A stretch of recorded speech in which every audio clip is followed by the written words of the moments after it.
To your channels, friends. Today's video regarding document verification of the post of sub assistant engineer civil. তোমরা জানো কিছুদিন আগেই sub assistant engineer সিভিলের result বার হয়েছে document ভেরিফিকেশনের জন্য 1:4 অনুপাতে ছেলে ডেকেছিল। ডকুমেন্ট ভেরিফিকেশন পর 1:3 ইন্টারভিউয়ে ডাকবে। তো ডকুমেন্ট ভেরিফিকেশনের জন্য যে ডকুমেন্টগুলো দিয়েছে সেই জিনিসগুলো আমরা আলোচনা করে নেবো, যে কী কী ডকুমেন্ট নিয়ে যেতে হবে, ফর্মটা কীভাবে ফিল আপ করতে হবে, সেই জিনিসগুলো সব দেখে নেব। দেখো ফর্মগুলো কীভাবে ফিল আপ করতে হবে সব একটা একটা করে সব জিনিস আমি কিন্তু আলোচনা করব। প্রথম থেকে লাস্ট পর্যন্ত ভিডিওটা দেখবে। আর আখতার for sharing this with me, so we can help you or others. তো এখানে একটা জিনিস দেখো, ফার্স্টেই দেখো ডেট আর টাইমটা বলে দিয়েছে। প্রত্যেকের ডেট যা টাইম তাদের নিজের নিজের ডেট এখানে লেখা থাকবে, আর কোন টাইমে রেখেছে সেই টাইমটা এখানে নোট করা আছে, সেই জিনিসটা ভালোভাবে ফলো করবে। তারপর দেখো এখানে দিয়েছে যে যেটা দেখো এখানে পড়ে নিও তোমরা, আমি জাস্ট জিনিসটা কী সেটা বলে দিয়েছি। যে দেখো এখানে sub assistant engineer advertisement number দিয়ে দিয়েছে, যেখানে রিটেনে অ্যাপিয়ার হয়েছিল। Direct to inform you to appear verification document verification on date specified, যে ডেট আর টাইম বলে দিয়েছে ওখানে তোমার এই অ্যাড্রেসে, যেখানে West Bengal municipal service commission, এই অ্যাড্রেসে যেতে বলেছে। ঠিক দেখো you are request to present within, এখানে যে টাইমটা থাকবে, তো এখানে আধা ঘন্টা 30 মিনিটস বিফোর এই টাইমটা দেওয়া আছে, যে আধা ঘন্টা আগে যেন তুমি প্রেজেন্ট হয়ে যাও। কী কী নিয়ে যাবে, যে original certificates and all other relevant documents related to কি date of birth, caste certificate, original সব সার্টিফিকেটগুলো তোমাদের নিয়ে যেতে হবে। তার সঙ্গে কি ডেট অফ বার্থ প্রমাণ করার জন্য date of birth certificate or Madhyamik admit card, caste certificate যাদের আছে, পিডাব্লিউডি যাদের আছে তাদের certificate, ex serviceman, sports certificate যাদের আছে, ঠিক আছে, and academic certificates along with ID, একটা ফটো আইডি কার্ড, আর একটা কি যেখানে enclosed biodata, filled in enclosed biodata, যেটা আমি পরে আলোচনা করছি, এই সিটি আছে, আর ডিক্লারেশন অফ ফর্ম, এই দুটো। তার সঙ্গে কি যে জিনিসগুলো নিচ্ছ সেগুলো সেলফ অ্যাটেস্টেড কপি নিতে হবে, অল সার্টিফিকেট অ্যান্ড ডকুমেন্টস, ঠিক আছে। এখানে একটা ওয়ার্নিংও দিয়ে দিয়েছে, কোনো কিছু যদি ভুল থাকে তো সেটা তোমার অ্যাপয়েন্টমেন্ট ক্যান্সেল করে দিতে পারে যে কোনো টাইমে। নেক্সট যেটা বলেছে যে কোনো সময় ক্যান্ডিডেটের ক্যান্সেল হয়ে যাবে যদি তুমি ওই শিডিউল টাইমে না আসতে পারো। যে শিডিউল টাইম দিয়েছে তার আগে যদি ঢুকতে না পারো, তাহলে ক্যান্ডিডেট নেক্সট মানে তোমাকে ইন্টারভিউ অ্যাপিয়ার হতে দেবে না। তারপর এখানে বলেছে যে সাকসেসফুল ভেরিফিকেশনের পরে 3 টাইমস কি যেটা ইন্টারভিউয়ের জন্য রাখবে, এক্সেপশন যেখানে সেম মার্কস থাকবে তাদেরকে ছাড়া। তোমরা যত 3 টাইমস ডাকবে সেম মার্কস থাকলে তাদেরকে বেশি এক্সট্রা থাকবে, ঠিক আছে, যেটা আগেও আমি আলোচনা করেছি রেজাল্ট। আর সেটা কি যাদেরকে ইন্টারভিউ ডাকবে সেটাও কিন্তু পাবলিশ করে দেবে লিস্টটা অফিসিয়াল ওয়েবসাইটে। আর যারা অলরেডি জব করছো কোনো জায়গায় তাদের কিন্তু নো অবজেকশন সার্টিফিকেট নিয়ে যেতেই হবে। যদি না নিয়ে যেতে পারো ঠিক ইন্টারভিউর আগে বা ইন্টারভিউর দিনে, তাহলে না দিতে পারলে কিন্তু অ্যালাউ করবে না ইন্টারভিউ, মানে যেটা পার্সোনাল টেস্ট বা ইন্টারভিউতে কিন্তু অ্যালাউ করবে না নো অবজেকশন সার্টিফিকেট ছাড়া, যেটা অলরেডি কিছু জব করছো। আর একটা ভালোভাবে বোল্ড কালার লিখে দিয়েছে দেখো, এই যে তোমার লেটারটা কিন্তু তোমাকে নিয়ে আসতে হবে। আর একটা জিনিস বলে দিয়েছে যে তোমরা যে যাওয়ার জন্য যে টিএ ট্রাভেল অ্যালাউন্স বা ডিএ ডেয়ারনেস অ্যালাউন্স এরকম কোনো কিন্তু ক্লেম করতে পারবে না, ঠিক আছে।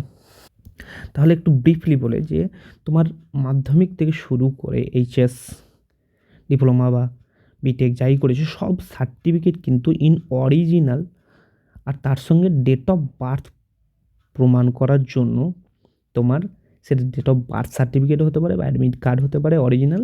আর যেটা হবে যে তোমার যদি কোনো কোটা থাকে সেটা সে এসসি এসটি ওবিসি যেইটাই থাকুক, বা স্পোর্টস পার্সন মেরিটারি স্পোর্টস পার্সন, সবগুলো কিন্তু অরিজিনাল নিয়ে যেতে হবে। তার সঙ্গে কি প্রত্যেকটাতে কিন্তু তোমরা জেরক্স করাবে, জেরক্স করিয়ে কি প্রত্যেকটাতে তোমরা সেলফ অ্যাটেস্টেড করবে, সেলফ অ্যাটেস্টেড। এবার সেলফ অ্যাটেস্টেড কি, সেলফ অ্যাটেস্টেড তুমি প্রত্যেকটা জেরক্স নিচে তোমার নিজের নাম দিয়ে ডেট দিয়ে সই করে দিলে এখন সেলফ অ্যাটেস্টেড হয়ে যেত। আগে কি অ্যাটেস্টেডটা ছিল গ্রুপ এ গ্যাজেটেড অফিসারের কাছে তোমাদের অ্যাটেস্টেড করতে হতো, তারপর এখন যেটা হয়েছে সবই সেলফ অ্যাটেস্টেড করে দিয়েছে, ঠিক ঠিক আছে। উইথাউট শুধুমাত্র বন্ড পেপারগুলোই গ্রুপ এ অ্যাটাস্টেড মানে গ্রুপ এ গ্যাজেটেড অফিসারদের কাছেই করাতে হয় বন্ড পেপারগুলো, বাকি সব নিজের ডকুমেন্ট নিজে সেলফ অ্যাটেস্টেড করলেই এখন হয়। তো সেলফ অ্যাটেস্টেড আশা করি বুঝে গেছো। এখন দেখো নেক্সটে এখানে যে বলেছে বায়োডাটা, ইনক্লোজ বায়োডাটা, যে কীভাবে বায়োডাটা ফরম্যাটটা আমরা দেখবো নেক্সট পেজে। দেখো এখানে কি দেখো লেখা আছে biodata candidate for call for document verification in substrate engineer under KMC. এখানে কি করবে তোমরা একটা রিসেন্ট পাসপোর্ট সাইজের ফটো তোমরা এখানে পেস্ট করে দেবে। তোমাদের যে রোল নাম্বারটা আছে রোল নাম্বারটা এখানে ফিল করবে। নেক্সট কি তোমার নিজের নাম, নিজের বাবার নাম এখানে দিয়ে দিলে, ফাদারের নাম, ডেট অফ বার্থ দিয়ে দিলে, এখানে ন্যাশনালিটি দিয়ে দিলে ইন্ডিয়ান। ঠিক আছে।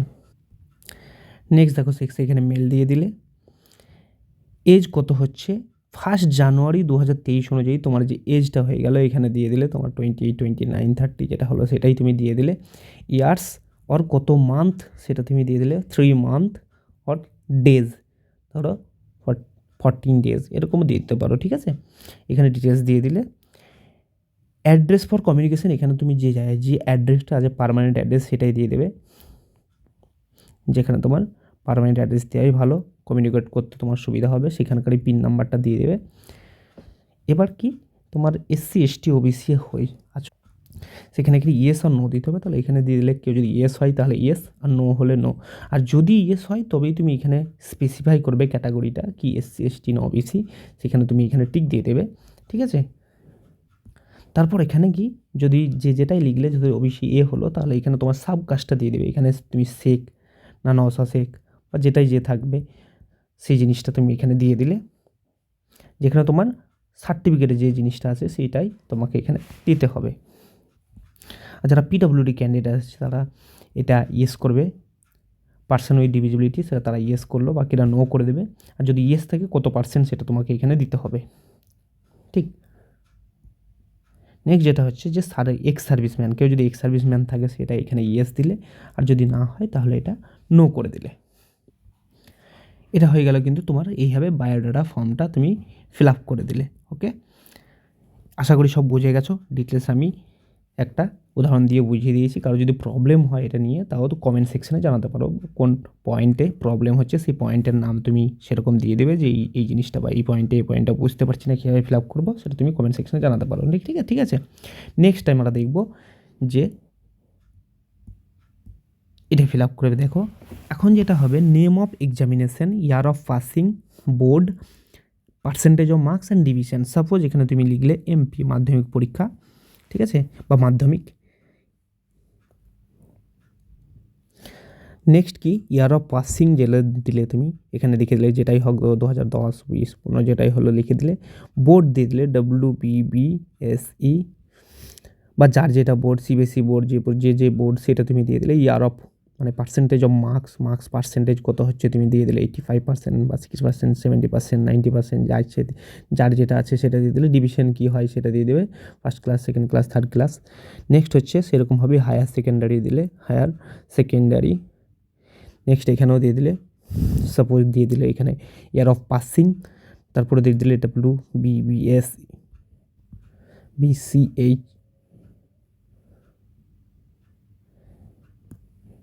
CHSE, এখানেও দিয়ে দিলে তুমি। তারপরে দিয়ে দিলে ফার্স্ট ক্লাস বা সেকেন্ড ক্লাস, থার্ড ক্লাস যেটা দিয়ে দিলে। তারপর দিয়ে দিলে ডিপ্লোমা যে আছে, যদি ডিপ্লোমা থাকে ডিপ্লোমা দিয়ে দিলে। তারপর এখানে তুমি দিয়ে দিলে বোর্ড দিয়ে দিলে, যার যেটা বোর্ড সেটা তুমি দিয়ে দিলে এখানে। তারপর এখানেও পার্সেন্টেজ দিয়ে দিলে 95, যার যা ইচ্ছা সেটা দিয়ে মানে যেটা মার্কস অ্যাকচুয়ালি আছে সেটা দিয়ে দেবে। নেক্সট তোমার যদি বিটেক থাকে বিটেকটাও দিবে এখানে এইভাবে। 10 এখানেও দিয়ে দিলে, ইউনিভার্সিটি দিয়ে দিবে। তারপর এখানে মার্কস দিয়ে দিলে, এখানে ক্লাস দিয়ে দিলে। তারপর কারো যদি এমটেক থাকে এমটেকও দিয়ে দিলে, এখানে তোমার ইয়ার, ইউনিভার্সিটি এ। কারো যদি ডিপ্লোমা পর্যন্তই থাকে সে ডিপ্লোমা পর্যন্তই লাস্ট করে দেবে, দরকার নেই এখানে। ঠিক আছে, বিটেক পর্যন্ত থাকলে বিটেক পর্যন্তই দিয়ে দিলে, এগুলো দরকার নেই। এমটেক থাকলে এমটেক পর্যন্তই দিয়ে দিলে, তোমার ইচ্ছে। এখন যেটা 12 নম্বর পয়েন্ট, যেটা হচ্ছে তুমি যদি এমপ্লয় করে থাকো কোনো প্রিভিয়াসলি, সেই employ name of the organisation কেউ যদি করে থাকে, ধরো সাপোজ তুমি কোনো করেছিলে, WBS সিরিজ জব করেছো, সেখানে দিয়ে দিলে। তারপর কি পজিশন কী ছিল, এসএই সাব অ্যাসিস্ট্যান্ট ইঞ্জিনিয়ার ছিলে, সেটা দিয়ে দিলে। নেচার অফ ডিউটি কী ছিল, সাইট ইঞ্জিনিয়ার দিলে। পিরিয়ড কত ছিল তুমি দিয়ে দিলে 1 জানুয়ারি 2019, বা যাই হলো 1 জানুয়ারি 2021, এরকম পিরিয়ড দিয়ে দিলে। আবার যদি কোনো জায়গায় করছো ধরো, সেখানে দিয়ে দিলে। এখানে কি যেই হিসেবে দিয়ে দিলে, যেখানে যে যার যদি থাকে এরকম কোনো ওয়ার্ক এক্সপিরিয়েন্স, সেটা তোমরা ফিল আপ করবে। আর যদি না থাকে তাহলে এটা কোনো ফিল আপ করার কোনো দরকারই নাই। কারণ যদি একটা দুটোর বেশি থাকে, তাহলে এখানে একটা জিনিস দেখা আছে, দেখো attach separate sheet if require, এটাকে আরেকটা জেরক্স করে তোমরা এই সিটটা ওই আরেকটা অ্যাটাচ করে দেবে। সেখানে 1 নম্বর 2 নম্বর, এটা 1 নম্বর, এটা 2 নম্বর দিলে 3 নম্বর দিয়ে ওখানে এই প্যারাটা আবার ওখানে গিয়ে 3 নম্বর থেকে শুরু করবে, 4 নম্বর এরকমভাবে শুরু করবে। সেম জিনিস এটা 13 নম্বরে। যদি কম্পিউটার নলেজ থাকে, examination name, year of passing, কোন বোর্ড থেকে সেটা, কত পার্সেন্ট হয়েছিল, ডিভিশন কী, সেম জিনিস যেমন এখান থেকে ফিল আপ করেছিলাম, সেরকমই কম্পিউটার সার্টিফিকেট যদি তোমার একটার বেশি থাকে 2 নম্বর দিলে, তারপরেও যদি 2-এর বেশিও থাকে, তোমরা আবার আলাদা সিট অ্যাটাচ করতে পারো, সেটা তোমরা দিতে পারো। ঠিক আছে, তারপর এখানে খুব ভালো বলে দিয়েছে, দেখো এখানে তোমাদের কাছে ডিক্লারেশন নিয়ে নিয়েছে যে আমি যেগুলো দিলাম সেগুলো সব সঠিক। সেই জন্য সেখানে তোমার একটা প্লেস দিয়ে দিলে, তুমি যেখানে আছো পারমানেন্ট প্লেসটা দিয়ে দিলে এবং ডেটটা দিয়ে তোমরা এখানে ফুল সিগনেচার করে দেবে। নেক্সট দেখব ডিক্লারেশন ফর্ম, যেটা বলছিলে যে ডিক্লারেশন ফর্মটা। এখানে তোমার নাম দিয়ে দিলে যে ছিল, এখানে তোমার নিজেদের নাম দিয়ে দিবে, সনদ দিয়ে দিলে,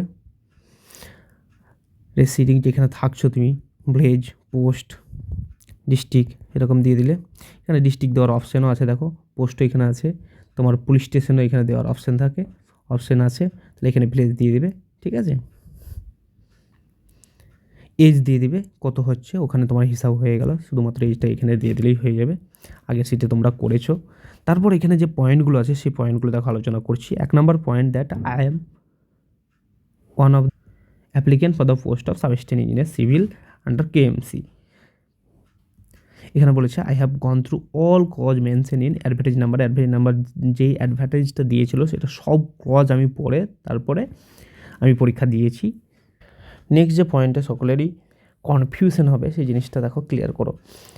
that as per clause mention in advertisement, I do hereby declare that I am selected for the post as mentioned in advertise number at I will submit a bond of 50 stamp paper to the KMC to the effect that I will arrange for temporary lodging or shelter in Kolkata for doing emergency duty as when required by KMC. এখানে যে জিনিসটা দেখতে হবে ভাই, এখানে দেখো লিখেছে এখানে if I am selected for the post as mention, যদি তুমি পোস্টের জন্য সিলেক্টেড হও তখন তোমাকে একটা 50 টাকার স্ট্যাম্প বন্ড পেপার এরকম থাকে তোমাদের কোর্ট থেকে, যেটা দেখো 50 টাকা বন্ড পেপারে তোমাদের একটা ডিক্লারেশন দিতে হবে যে কেএমসি চাইলে বা কেএমসির দরকার পড়লে, যদি আমার ইমার্জেন্সি ডিউটি পড়ে, তখন আমি নিজের শেল্টার বা লজ আমি নিজেই অ্যারেঞ্জ করে নেবো। এই জিনিসটা তোমার ডিক্লেয়ার করে দিয়ে তারপরে তোমাকে সাইন করতে হবে। তো অ্যাকচুয়ালি এটা তখন কি তোমাদের যখন পোস্টের জন্য সিলেক্ট হয়ে যাবে, তখন একটা ব্ল্যাঙ্ক প্রোফর্মা দিয়ে দেবে, একটা দিয়ে দেবে। ওই ব্ল্যাঙ্ক প্রোফর্মা অনুযায়ী সেইভাবেই তোমাকে এই বন্ড পেপারে জিনিসটা ক্লিয়ার করে তোমাকে এখানে সাইন করতে হবে, যে 50 টাকার বন্ড পেপার যেটা কোর্ট থেকে কিনে নিয়ে এসে ওই ব্ল্যাঙ্ক প্রোফর্মাটা এখানে টাইপ করে এখানে তোমাকে সাইন করে নিতে হবে যখন তুমি সিলেক্ট হবে পোস্টের জন্য। ঠিক আছে, আর যদি এখনই করাতো তাহলে তোমাদের ব্ল্যাঙ্ক প্রোফর্মাটা এখন অলরেডি দেওয়া থাকতো। আশা করি তোমাদের সব ক্লিয়ার হয়েছে প্রত্যেকটা পয়েন্ট। এরপরেও যদি কোনো সিট বা কোনো পয়েন্ট যদি তোমরা বুঝতে না পেরে থাকো, সেই পয়েন্ট লিখে তোমরা কমেন্ট সেকশানে জানাও যে এই জিনিসটা আমরা বুঝতে পারছি না দাদা, তাহলে আমি সেই জিনিসটা ক্লিয়ার করে দেবো তোমাদের। ঠিক আছে, আর না হলে আমার টেলিগ্রাম গ্রুপও আছে, হোয়াটসঅ্যাপ গ্রুপও আছে। তোমরা যে কোনো প্রবলেমে তুমি টেক্সট করতে পারো। ঠিক, best of luck for document verification and best of luck for your upcoming interview. Thank you. Video informative লাগলে লাইক করবে, আর যাদের দরকার ভিডিও নিডি তাদের কাছে যেন ভিডিওটা পৌঁছে দিও ভাই।